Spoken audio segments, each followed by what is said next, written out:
Hi, I'm Margie. I'm Rosie. And we're the Hip Sisters, and we're here today to share another session with you.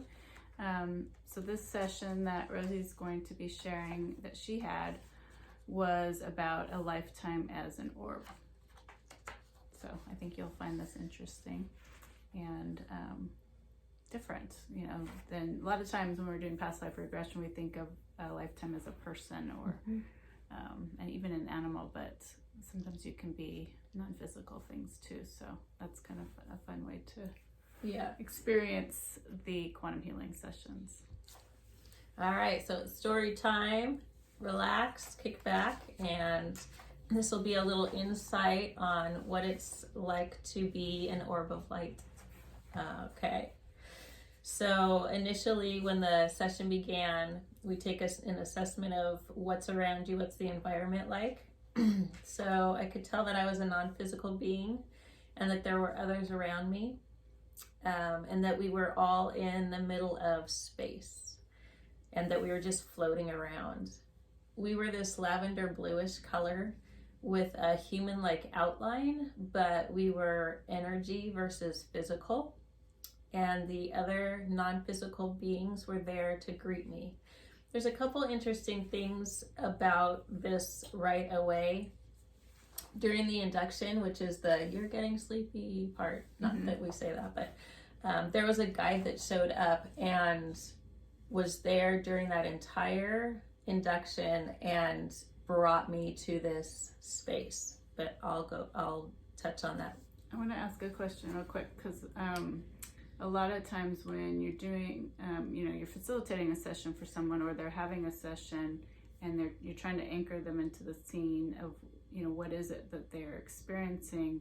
I'm thinking that being a non-physical being could be difficult for people to determine, right? Because we're used to asking, look at your feet, do you have a body, those kinds of things. So did you have a sense fairly quickly that you didn't have a body, or how did that feel to you?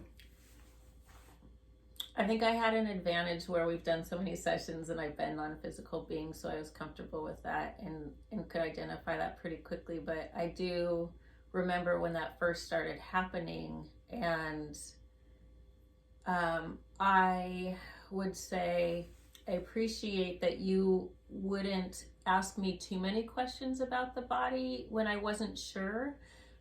So I think initially when I would be a non-physical being, I just wasn't sure. I didn't know. I didn't see, any part of me. And so you would then ask me questions that had nothing to do with the body. And then we'd go back to it where I was more comfortable, because I think if you're a new time client and you expect to see a body, that could be really distracting. So in this case, I was floating out in space and could see the other non-physical beings. Yeah, so that was kind of a clue. That was kind of a clue, but then I don't think I typically really know until we get a little more into the session, and then unless I see something right away and say, oh, there's feet and there's sandals and there's, but if I don't see that, then I'm more comfortable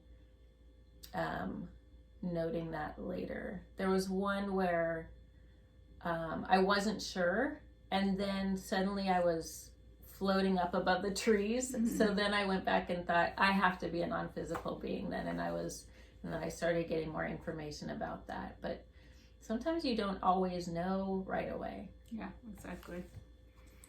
So I had a vague line that outlined my body, and we could take any form. We were completely transparent with just an outline, like a cookie cutter, where there's nothing in the middle of it. So there was nothing So it at wasn't all. Like solid purple, lavender or whatever. It wasn't solid. It wasn't even like a squiggle or any kind of indication that there was energy there. It was just like a vague outline and nothing, like a cookie cutter.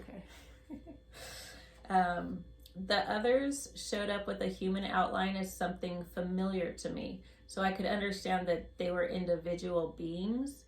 But now that I understand that, they now look like orbs. So now you see them as orbs. Yeah, so they greeted me in that shape of a human so that I could identify these were separate beings, but once I got it, then they just went into this little speck of light.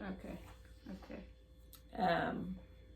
And you asked, do you call each other anything? And I said, well, we understand each other as frequency. We have a frequency signature. We didn't have titles for each other. We just knew each other as high frequency beings with individual frequency signatures. And I've actually experienced that before in meditations, where I was actually a speck of light and I was traveling with others and I knew them based on their signature, but we all look like just little specks of light. So that's that was the same thing. And then you asked if you could speak to one of the others. And I said that they could speak as one. And so you asked if it was appropriate to call us a collective of beings. And I said yes. And then you said, do you have a specific purpose? And so I listened and then laughed and said, they said, ask us to go to an important day. So this is where I'm going to say this was different in some ways. Like I had a guide that initially that rode through the induction with me to take me to a specific place. And the other orbs of light had an awareness of what we were doing and who I was, so that they represented themselves in a form that I could understand. And then they knew what we were doing enough to say, take me to an important day, which is part of our recipe for... Yeah, I forgot about that. Yeah, so they knew what we were doing. And like, come on, move on already. And that's different because typically in a session, we would move into some lifetime where we just were experiencing ourselves as that person, but this was a different experience. Yeah, it was like to get you to a certain understanding. It's like, come on, we have this agenda. They had an agenda, and they took me someplace specific and made sure I got there. And so ask us to go to an important day. That's part of what we do. So, and then you said, is there anything else important to know before we move forward? And they said it was important to start in a neutral place, so I didn't make any assumptions due to the location. So they started in a neutral place. So, when we would first land somewhere in the session, it could have been on Earth, where then I might have made an assumption that I was a person, or I was someone that belonged to the Earth or belonged there. But they took me out into space so that it showed that I didn't belong in any particular place necessarily. I thought that was interesting. So then we move forward to an important day, and we're all the shape of orbs of light floating over Earth in a meadow with green hills. And so we were just traveling over the land. And we were taking note of what was around the animals, taking note of the health, of the energy there. And almost like scientists just collecting data. Our biggest role there was to take note of the healthiness of the water and the air and the animals and the beings there that were physically on the land. We were assessing and just getting information about how things were. And then you asked, what do you do with that information? We send it back to the larger group. We're scouts that go out and take the temperature of the health of certain places, and then we send that information back. And you said, what do they do with the information? There's a large group of beings who are not necessarily like us. Some even have more of a physical form, and they come from a lot of different star systems, and they have an interest in the health of the Earth. There's a desire not to interfere unless there is a dire need to do so, but there are many of us who are scouting out, just taking the information on how things are going. And how did you feel about this purpose that you have? It's really interesting. I enjoy it. I like traveling with my group. We work well together. And it's interesting because for me, I get to discover. I get to be on Earth without being of the Earth, and I get to learn. So I enjoy it. There's always something to learn, and it's a beautiful place. There's so many interesting animals and bugs, and the energy is so diverse. And there's so much variance on the planet. It's really amazing. The different climates and beings and cultures. I don't know that you'd ever learn all of it. There's just so much here. Do you go around to the cities too? That is a much bigger challenge. There's so much information in a city that there are other types of beings that do that. But it's so loud because there's so much happening in a city. That is a different level. There are beings that are there, but you have a lot more to contend with, including other non-physical beings who can interfere with the work that we do. It takes a different type of being to do what we do in a city. You also have to navigate through the non-physical beings that are not necessarily benevolent. So there's a different strategy and a different protocol and different preparations to do that. You almost have to be a soldier of sorts to be able to handle all of the things that happen in cities, in the physical and almost more in the non-physical. There's so much. So we can report on what we find in nature. There's much more purity in that data. There's so many more levels in a city of what's happening. Just the introduction of people is a big change. And all of the non-physical beings that stay and don't move off the earth plane. And then there's the non-physical beings that are messing with the data. It's a completely different thing. So do you ever take form? No, that would be a very big change. I can take a non-physical shape, but it's just a suggestion, really. Is there anything else important about this scene? I really enjoy how colorful it is. I spent a lot of time on various planets, and this one is so vibrant in its colors, and it's really a delight to be here. I don't know if we determined in that session, did you feel like it was Earth? Oh, yes. Okay. Yeah. All right. Definitely. And then we move forward again. And so now we have gone into a body of water, and we're in communication with some of the sea life who are telling us some stories and sharing some information about what's been happening in the oceans and the changes that have been taking place that they're aware of. It's interesting to not only receive the information from the water and the environment itself, but to be able to communicate with the whales and the dolphins and the sharks who are communicating their experiences of how the earth is changing. And what about the octopuses?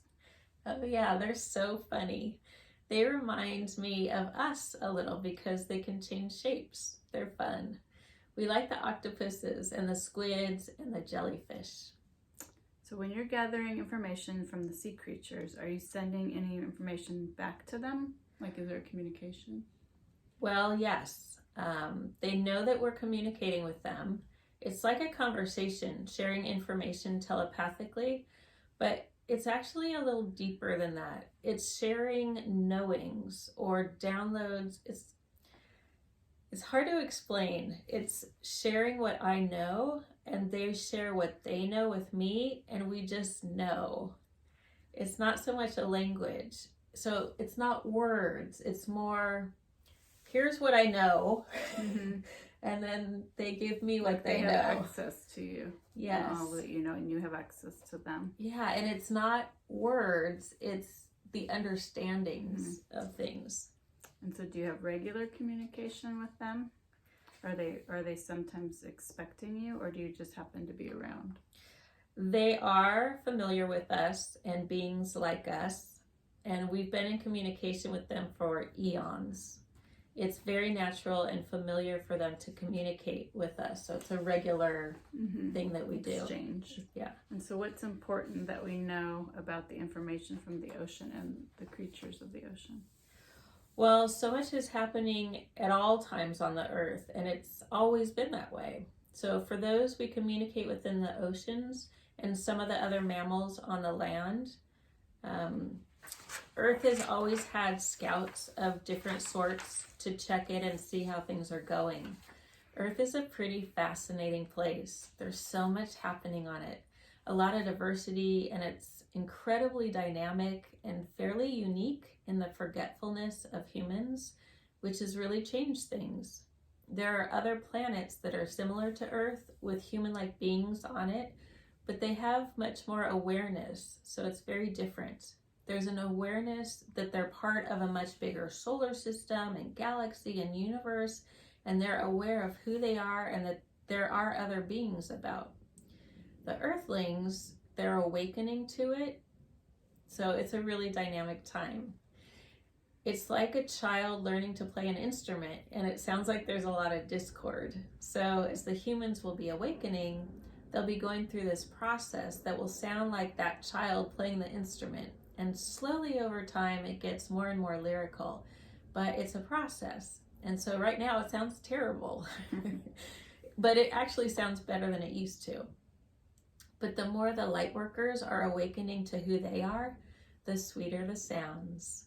And as they are finding the song again and they're starting to sing it, others start hearing them and start learning the song as well. And that process will continue until the song is heard by all. And there's some that may not join in, but the song will be playing all around the earth, and it will be really beautiful. So can humans communicate with you? Often they'll do it through nature.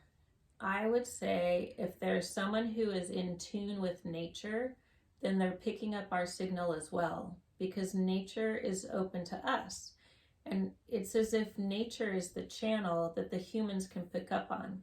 When a human really tunes in to nature, the flowers, or is taking a walk down a path, nature is carrying, I don't know if I would call it messages, but nature is carrying our essence. So nature carries a great deal of information. It carries our frequency. Nature's like a sponge, and it absorbs a lot of higher vibrational beings and the history of what we've been doing there and who we are. It's like nature is a repository of a lot of information, a lot of history of what's happened on Earth from the non-physical beings, from the angels, from a lot of different beings. Nature carries the history and the understanding of it all. So a human can be in tune with nature and receive all kinds of understandings and knowings. And if the human is in a meditative state and asking for understandings, they can receive it from being in nature. Nature being like a sponge holding all of this. So if a human is in appreciation of nature, can you receive any benefit from the humans? I would say every human that tunes into nature is a benefit to the earth because they're in harmony with nature. And when you're in harmony with nature, it turns up the volume on nature. And I want to say the song that nature is singing. It's the knowledge that nature is holding. When a human will tune into that and kind of merge with that frequency of that, then it amplifies the volume of nature on earth. And the more people who are doing that, nature's voice grows louder and easier for others to hear. It's broadcasting louder, so it's easier for people to tune in and receive understandings and to receive healings and to receive joy and harmony. So let's say you're on a walk and you see a tree and you send love to a tree and appreciation. Does it stay in the area of that tree as someone walks through there, or does it spread out to everywhere? Well, the trees are wonderful because their roots stretch out, and so underneath the earth, a tree will often be reaching out to other trees. So everything that tree feels or experiences is shared wherever its roots grow. So if it were a flower, it may not travel as far, but a tree, especially if there are many trees, then it can travel very far. And trees have a way of communicating and sharing, even if their roots aren't intertwined with each other, because they can be so tall and taller than all the other noise below them. So the tree tops, they can send information over the tree tops as well. Trees are wonderful conduits of energy and knowledge. Do the birds help spread that energy when they're in the trees? Anything near the trees will pick up on it, but what the bird does with that information or energy is up to the bird. Well, we sing to the trees at camp every year, and we always hear people say that they hear the trees singing the songs. How does that work? Yes, You sing to the trees, and the trees absorb the song and share it. And the trees are singing it. They're capturing your voices and the vibrations. And then they can share those and pass them around. They absorb your vibrations like a sponge and then share them and enjoy them. Is there anything else important about this scene? It's really amazing how it all works. Nature is so beautiful. It's a delight to be in harmony with nature. It's very healing for humans to be with it because nature can radiate such high vibration and such clarity and such healing energies. And now we're going to move to the last day of that experience as an orb. So I've decided to transition to a being that will be on the earth in a different way. This is where I will transition to be a fairy for a while. So I can stay non-physical, which I like to do, and I can stay with nature, but I'll be more dedicated to an area. Okay, and so what was the purpose or meaning of that lifetime as the orb? There's so many different ways to communicate and to understand and gain information, and it was a way to experience the earth in a really enjoyable way. And was there a separate purpose for that life?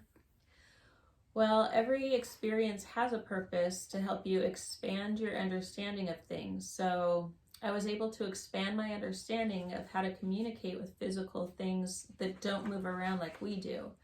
Communicating with different types of beings in a different environment with different history. It was a really interesting experience that helped expand my understanding of communicating with different things. And then, so that was the end of that bit of that session. But one of the really incredibly wonderful things about these sessions is that it opens a channel. It opens a portal to what you just experienced, to that lifetime.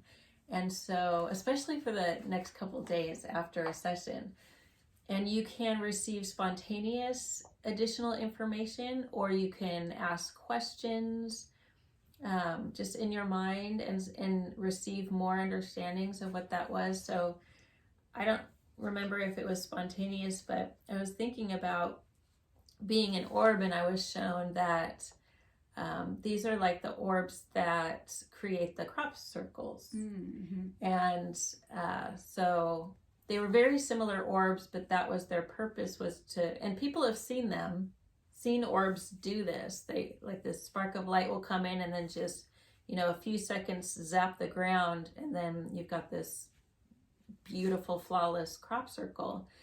And the message there was that these are symbols that are both healing for Mother Earth and also triggering frequencies.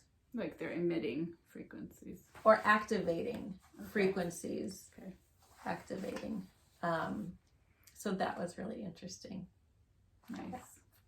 And so after your session, well, and I wanted to say too, like, not only might you get some additional insights after a session about the session, but it's a great idea to listen to the session over a couple days, to listen to it over and over, because you're kind of altered during the session, and even though we review it at the end and you will remember everything, there'll be deeper things that you'll hear when you listen to it back verbatim. So it's important to listen to, because you'll keep getting more insights and information.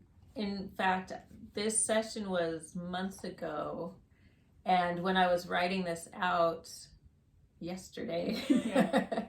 there were things that popped out that I hadn't really picked up on. Yeah, exactly. And so it'll keep teaching you. It'll keep teaching Keep working on you. Yeah.